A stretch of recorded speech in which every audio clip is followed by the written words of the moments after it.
Прямо сейчас об этом и не только. Общение сближает не только людей, но и целые нации и государства. Существует расхожее выражение: когда хочешь узнать человека поближе, сходи к нему домой. 2 дня в Беларуси представляли свою страну гости из Республики Ингушетия во главе с министром культуры и архивного отдела Марет Газдиевой. Вместе со столичными зрителями приобщиться к культуре маленькой кавказской страны посчастливилось и брестчанам. В Брестском горисполкоме прошла рабочая встреча ингушской делегации с председателем Брестского городского совета депутатов Николаем Красовским.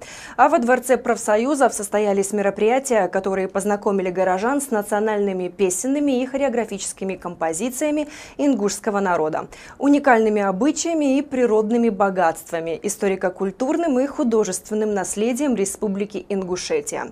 К культуре и обычаям ингушей приобщилась и наш корреспондент Ирина Альшова. Деловой визит министра культуры Ингушетии Марет Газдиевой в Брест проходил в рамках Дней культуры Республики Ингушетия в Беларуси. Первый пункт программы – встреча с руководством города. Особое внимание – теме культурного сотрудничества, а также вопросу увековечения памяти погибших ингушей, участвовавших в обороне Брестской крепости. Этот диалог начат еще 2 года назад, с момента подписания соглашения о побратимских связях между нашим Брестом и ингушским Малгобеком в мае 2015 года. Сегодня экономические и культурные связи требуют развития и поиска новых граней сотрудничества. Принимающая сторона буквально распахнута к диалогу. И это доказывается в течение 2-3 дней. И я ощущаю это по тем деловым встречам, по общению на самом, так сказать, в плане культуры высоком уровне.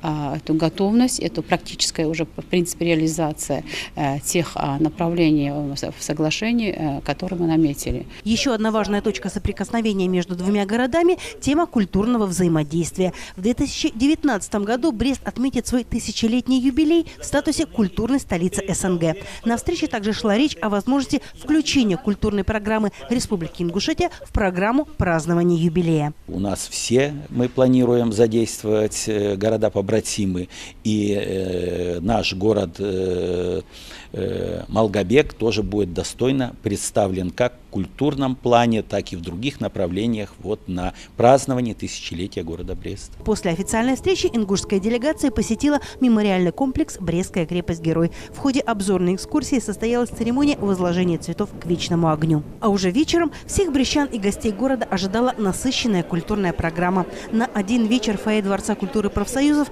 превратилась в маленький уголок Ингушетии. В программу мероприятия вошли мастер-класс по живописи народного художника Ингушетии Мусы Мартазанова.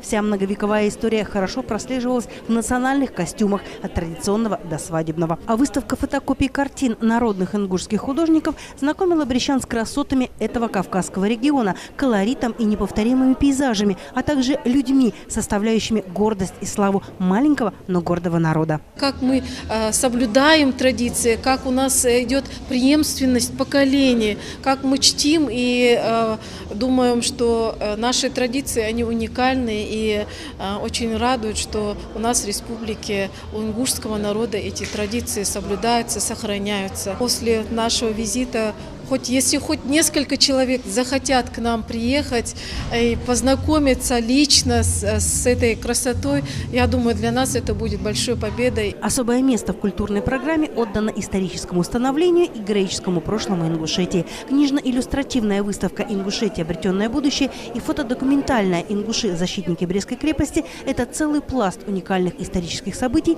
и человеческих судеб. Наш долг взрослого поколения – собрать, сохранить и увековечить эту память для поколения наших детей, внуков и потомков, с тем, чтобы они равняли свою жизнь рядом с этими героями, учились у них мужеству, любви к родине, патриотизму. И понимали, что это не просто слова. Главной изюминкой Дней Ингушетии в Бресте стал праздничный концерт.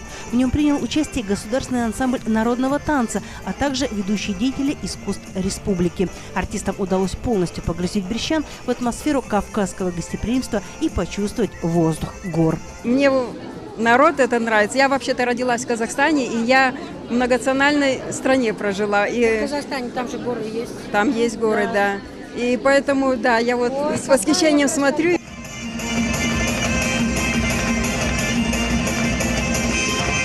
Следующий визит артистов из Ингушетии и возможность приобщиться к древней кавказской культуре городу над Бугом еще представится. В 2019 году тысячелетний Брест соберет на юбилей всех своих друзей, в том числе и ингушских. Ирина Альшова, Эдуард Бакунович, Дмитрий Лазарчук. Специально для итогового выпуска.